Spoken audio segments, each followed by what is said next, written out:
Kami mulai saja penyampaian aspirasi pengurus besar Persatuan Guru seluruh Indonesia terkait dengan skema peningkatan kesejahteraan guru-guru swasta. Nah, guru-guru swasta ini disebut 3 istilah dalam peraturan pemerintah. Yang pertama GBPNS, guru bukan PNS. Yang kedua non-PNS, sama sebenarnya non-PNS ya, bukan PNS. Dan yang ketiga non-ASN.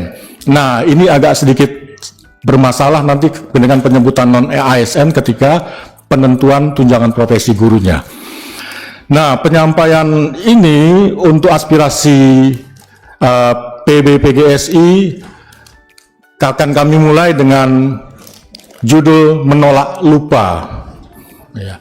Menolak lupa ini artinya nanti aspirasi kami ini terkait dengan apa yang pernah disampaikan. Pertama, janji tim kampanye Bapak Prabowo Gibran. Nah, itu di situ pernah disebutkan di beberapa tempat. Itu sudah kami cantumkan linknya ya Bapak Ibu di position paper kami.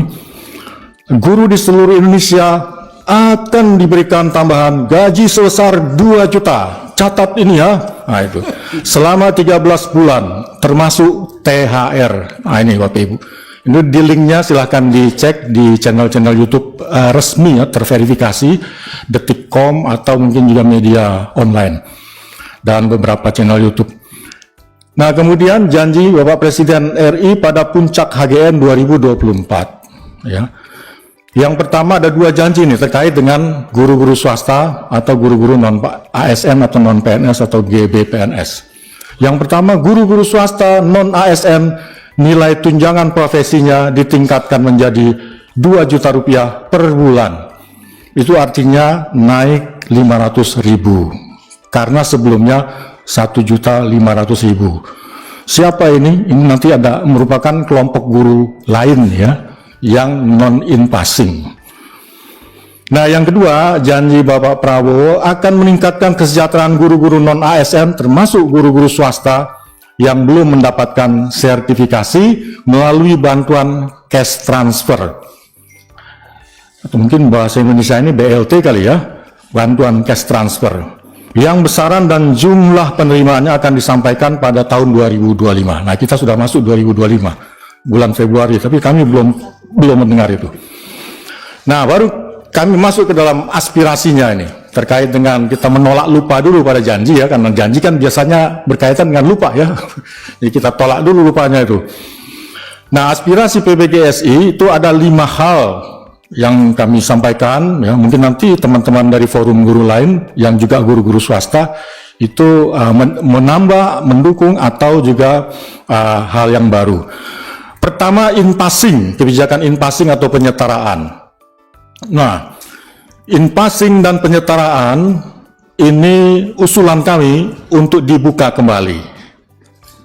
Yang mana? Di kementerian mana? Di Kementerian Dikbud sebelumnya, sekarang Kemendikdasmen. Mengapa hanya Kemendikdasmen? Karena di Kementerian Agama sudah dibuka. Tahun kapan? 2023, tahun lalu. Nah, itu. Jadi, mengapa kami usulkan ini? Karena supaya kebijakan pemerintah sesuai dengan Undang-Undang Guru. Sebagaimana tadi Ibu Esti, Ibu Pimpinan menyebutkan pasal 16 ayat 2, TPG guru itu harus setara dengan gaji pokok guru PNS. Nah, itu. Nah, kenyataannya dengan tidak dibukanya kembali, maka guru-guru yang mendapatkan TPG tanpa in passing itu hanya mendapatkan 1,5 juta rupiah. Nah, ini tidak sesuai dengan undang-undang. Dan yang kedua, bantuan cash transfer. Nah, ini bantuan cash transfer usulan kami ya, kebijakan bantuan cash transfer yang akan diwujudkan tahun 2025 ini yang disampaikan Pak Prabowo tadi. Ini makanya besarannya akan ditentukan tahun ini. Nah, kami mengusulkan sebagaimana yang dijanjikan tadi oleh tim sukses dari Pak Prabowo Gibran, yaitu kami usulkan sebesar 2 juta guru non sertifikasi ya, untuk sebesar 2 juta rupiah gitu maksudnya, 2 juta rupiah untuk guru non sertifikasi, dan untuk guru yang sudah sertifikasi 1 juta rupiah saja. tambahan. Karena kita juga memahami, kita menyadari sebagai guru yang sudah sertifikasi, sudah mendapatkan gaji pokok sesuai dengan gaji pokok negeri atau setidaknya 1,5 juta. Maka tambahan 1 juta itu sudah kami anggap baik lah ya. Nah ini kapan? Mulai tahun 2025. Ya, guru swasta di sekolah maupun di madrasah. Ya, jadi bantuan cash transfer ini kami usulkan tidak hanya di Kemendikbudristek tapi juga guru-guru madrasah. Ya, karena memang kan anggaran pendidikan ini kan cost sharing ya antara Dikdasmen dengan Kemenap. Jadi kami sampaikan juga di sini, meskipun nanti insya Allah kalau nanti kami diterima di Komisi 8, kami juga sampaikan hal tersebut. Nah, yang ketiga, pengangkatan guru swasta sebagai ASN P3K kebijakannya ini. Ya, nah kami berharap mengusulkan adanya afirmasi pengangkatan otomatis guru swasta yang berusia 50 tahun minimum. Ya, sudah sertifikasi dan in-passing sebagai ASN P3K. Ini kapan? Mulai tahun 2005 atau 2026. Nah, yang keempat, ini nanti uraiannya setelah ini ya, Ibu Bapak sekalian. Yang keempat, penghargaan guru purna bakti. Kami berharap guru-guru swasta ini juga adalah guru-guru yang mengajarkan, mencerdaskan anak-anak bangsa. Bukan anak-anak swasta ya, tapi anak-anak bangsa. Oleh karena itu, berikanlah penghargaan dalam bentuk penghargaan dana apresiasi ya, dalam pengabdiannya dan sertifikat penghargaan pengabdiannya. Kapan? Mulai tahun 2025 ini. Nah, terakhir kami mengusulkan yang juga pernah menjadi komitmen dari Komisi 10, kalau tidak salah kami pernah mendengar pernyataan ini ya dari anggota, bahwa anggaran 20% APBN pendidikan itu sebaiknya dikelola sepenuhnya oleh Kementerian Pendidikan. Begitu. Jadi 722 triliun ya saat ini untuk 2025 ini itu dikelola ya, tidak diberikan kepada kementerian lembaga lain. Karena kenapa? Nah, ini nanti alasannya akan kami perkuat. Seperti yang juga tadi disampaikan oleh Ibu Pimpinan. Jadi kapan mulainya? Ya kami berharap tahun 2026. Nah, aspirasi pertama, jadi kami uraikan ini Bu ya. Mohon uraiannya agak sedikit, kami percepat juga. Buka kembali in-passing penyetaraan. Apa alasannya? Nah ini. Nah ini aturannya Ibu Bapak. Jadi in-passing ini sesuai dengan amanat Undang-Undang 14 2005 ayat pasal 16 ayat 2 ya.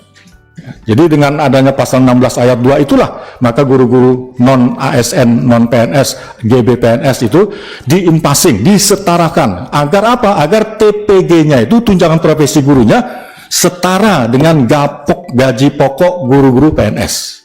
Itu. Lalu maka dibuatlah Permendiknas pada tahun 2007 untuk penetapan jabatan fungsi GBPNS ini, guru-guru swasta. Yang dimana pasal 1 dari Permendiknas ini, yaitu penetapan in-passing jabatan fungsional, dimulai, kemudian pasal 5 penetapan mulainya, pasal 5-nya itu ditetapkan tanggal mulainya 1 Oktober 2007, paling lambat 1 Oktober 2010. Dan itu sudah berjalan. Ya. Nah, cuma memang sayangnya kan kemudian PP-nya itu waktu itu yang digunakan PPSNP kalau nggak salah ya, PPSNP, PP tentang Standar Nasional Pendidikan. Ya. Nah, baru kemudian tahun 2009 ya lahir PP tentang TPG ini. TPG baik untuk guru maupun dosen. PP 41, di mana pasal disebut secara tegas itu disebutkan juga kembali ya tentang masalah tunjangan profesi guru sebesar 1 kali gaji pokok, pasal 5 ayat 1 ya. GBPNS atau guru swasta setara tingkat sesuai dengan tingkat masa kerja dan kualifikasi guru.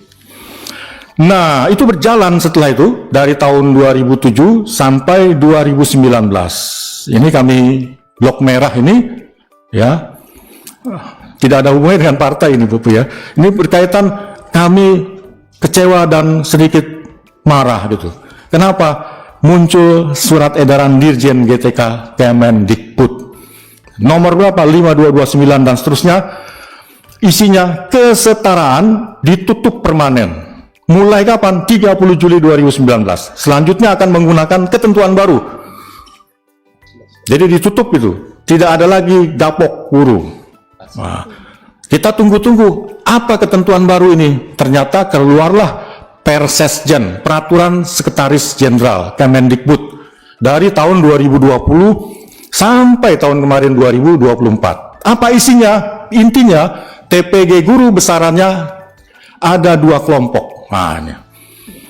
Kelompok yang pertama adalah kelompok yang yang berdasarkan SK Inpassing, yang sudah di-Inpassing. Besarannya berapa? Disesuaikan dengan daftar gapok guru PNS. Ada yang golongan 3A 2,7, sekarang 2,7 naik ya, 8% kan kemarin, sampai maksimum guru-guru Inpassing itu maksimum cuma 4A. Dan hanya sekali seumur hidup profesinya, tidak pernah naik-naik.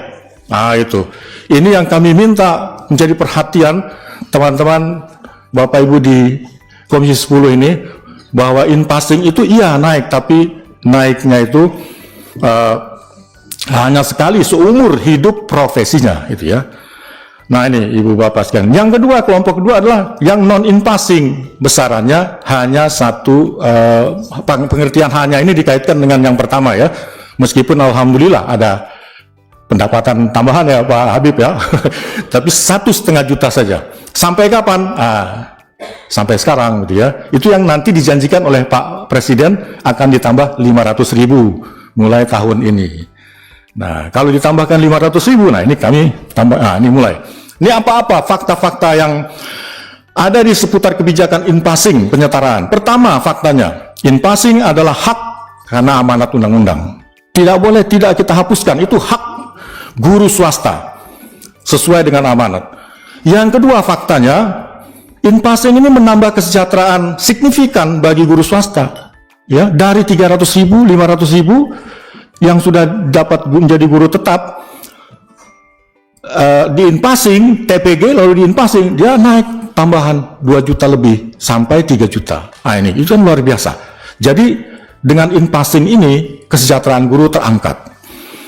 Nah meskipun, nah ini catatannya, Inpassing hanya sekali dalam seumur hidup profesi guru tersebut. Fakta yang ketiga, penghentian Inpassing tahun 2019 tadi, ya, itu kami nilai ini merupakan fakta, itu merupakan penghilangan hak guru. Yang kedua, tidak sejalan dengan Undang-Undang 14 2005. Apakah dibiarkan begitu saja? Selama ini Komisi 10 DPR ya, dari 2019 maksud saya ya. Nah, yang sekarang jangan gitu loh maksud saya gitu kan. Maksud kami begitu. Dari 2019 dibiarkan itu terjadi kebijakan yang tidak sesuai dengan Undang-Undang 14 2005. Pasal 16 ayat 2 itu, Ibu pimpinan dan Ibu-ibu, Bapak Ibu pimpinan anggota. Yang ketiga, jelas-jelas dengan 2 kelompok itu terjadi diskriminatif. Ini jelas tidak sesuai dengan tidak konstitusi, tidak sesuai juga dengan perundang-undangan, dan tidak adil. Ini dirasakan. Apakah merasa adil teman-teman dengan seperti itu? Tidak itu. Nah, ini suara rakyat nih Bu. Nah ini saya. Nah, oleh karena itu, nah, buka kembali Inpassing penyetaraan guru swasta, ya, mulai kapan? Nah ini, aspirasi kami yang terakhir tentang ini, semua guru mulai tahun 2005 ini. Jadi semua guru yang berhak memperoleh tunjangan profesi guru dari mulai tahun 2005 ini sampai sebelumnya, tarik 2019 yang dihentikan itu harus mengikuti Inpassing, wajib mengikuti Inpassing atau penyetaraan, berhak untuk mengikuti itu.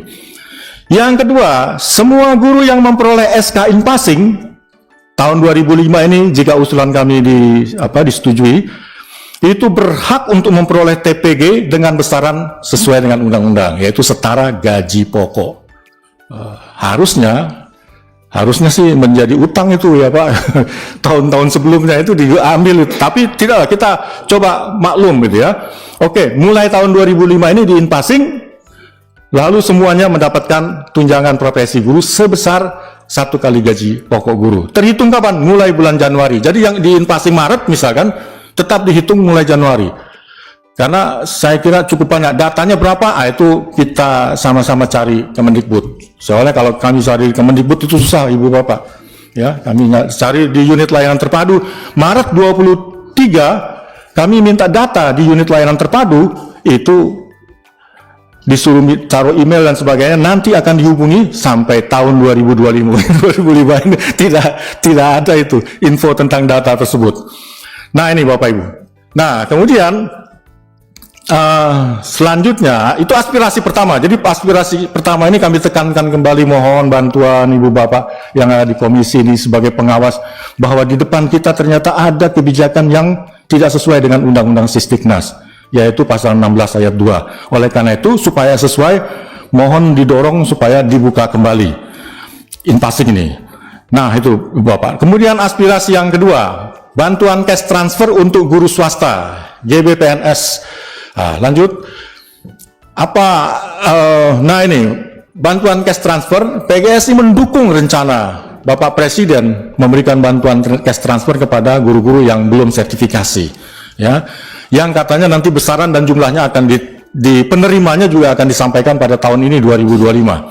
Tetapi faktanya memang guru-guru swasta baik yang belum menerima, lebih-lebih itu yang belum menerima, dan termasuk yang sudah terima, itu rata-rata masih di bawah kebutuhan hidup layak.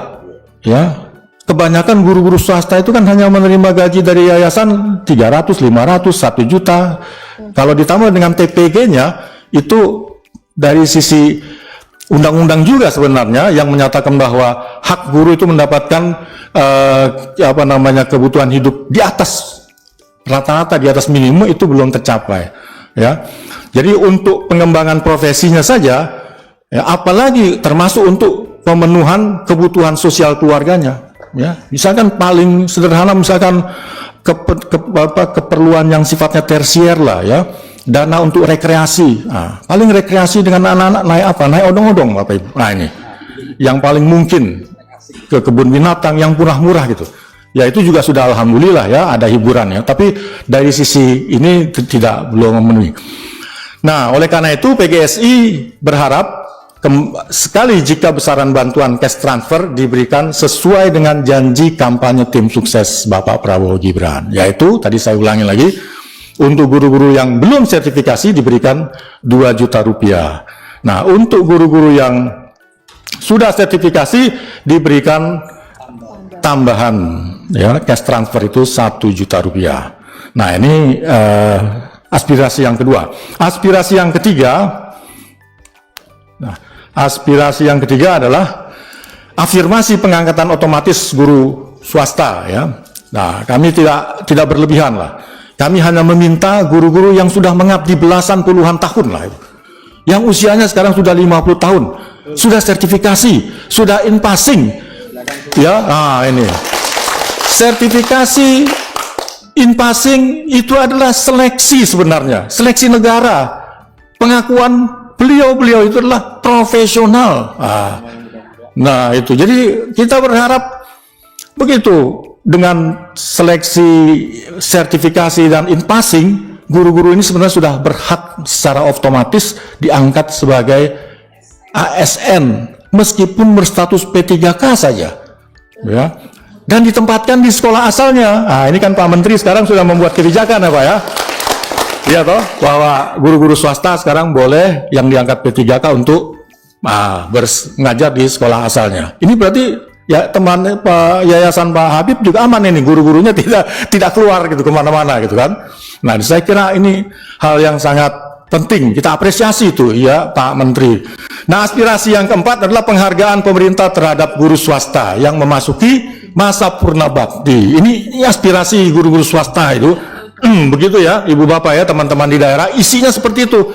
Tolong yang pensiun 60 tahun, ya, yang PNS saja, nih kami di Jakarta, Bu, saya lulus, saya pensiunan dari sekolah menengah, sekolah SMU Negeri Unggulan Ahmad Tamrin di Jakarta. Saya ini, ya, terakhir saya pensiun di sana, Jakarta Timur. Jadi Ibu Bapak yang mau studi banding ya, silahkan undang saya nanti ya diskusi soal SMU Negeri Unggulan, karena kan pemerintah sedang ingin membuat itu. Nah, berapa di Jakarta? 18 juta penghasilan saya, Ibu. Tapi begitu pensiun 3.700.000. Nah, 18 juta dari mana itu Pak ya? Gaji saya dengan 35 tahun itu sekitar 5 juta terakhir ya, 5 juta. Tunjangan profesi Gaji pokoknya berarti sama 4 sampai 5 juta, udah 10 juta. Nah, ditambah dengan tunjangan kinerja daerah itu. Di DKI itu tunjangan kinerja daerah itu antara 3 juta sampai 8 juta, Ibu Bapak. Nah, saya kebetulan sudah termasuk senior, jadi mendapatkan tunjangan 8 juta gitu ya. Sehingga ya sekitar itu 18 juta saya dapat. Tapi begitu pensiun 3,7 juta. Nah, alhamdulillah masih ada, Pak. Tapi teman-teman guru swasta lebih-lebih tidak ada sama sekali. Paling yayasan hanya memberikan pesangon sedikit ya, dan ucapan terima kasih. Itu juga sudah alhamdulillah, terima kasih ada ya. Tapi kita berharap bisa hidupnya ada modal lah untuk ini. Nah, itulah kita berharap Pak pemerintah ini memberikan itu. Dan terakhir Ibu Bapak sekalian, APBN pendidikan aspirasi terakhir yang kelima, ini kami sadar betul usulan-usulan kami ini kalau nggak ada usulan yang kelima ini repot juga ini ya, nggak ada uangnya gitu misalkan. Ya toh, oleh karena itu kami usulkan dan kami yakin seyakin-yakinnya 722 juta itu anggaran yang memungkinkan bahwa APBN pendidikan agar diserahkan sepenuhnya kepada Kementerian Pendidikan. Saya kira ini sejalan juga dengan semangat teman-teman Komisi 10 ya. Tidak disalurkan kepada kementerian dan lembaga lain gitu loh. Agar jelas akuntabilitasnya 20%. APBN pengelolaan pendidikan dalam rangka mewujudkan, nah ini, penyelenggaraan satu sistem pendidikan nasional. Satu sistem pendidikan nasional.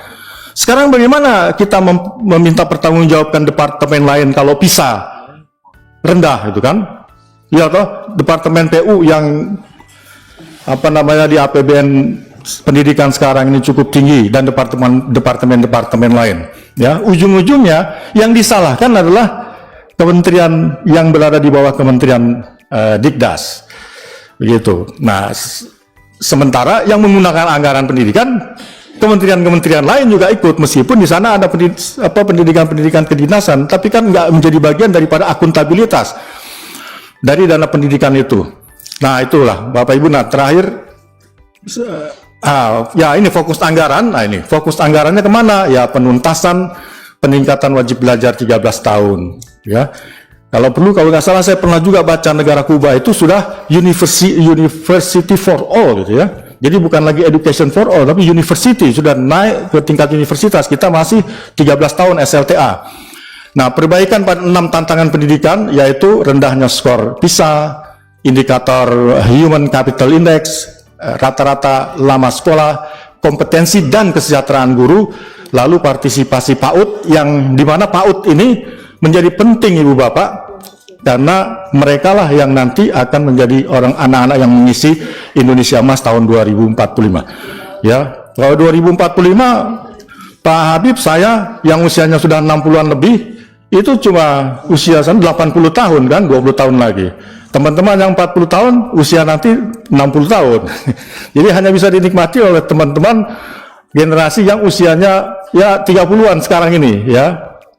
Pada saat 2045 mereka usianya 50 tahun. Nah, anak-anak PAUD yang sekarang ini ya usianya sekitar ya antara 4 sampai 6 tahun. Nah, itulah mereka yang mengisi Indonesia Emas itu. Nah, mereka adalah generasi 25 tahunan. Saya kira itu saja Ibu Bapak yang kami hormati.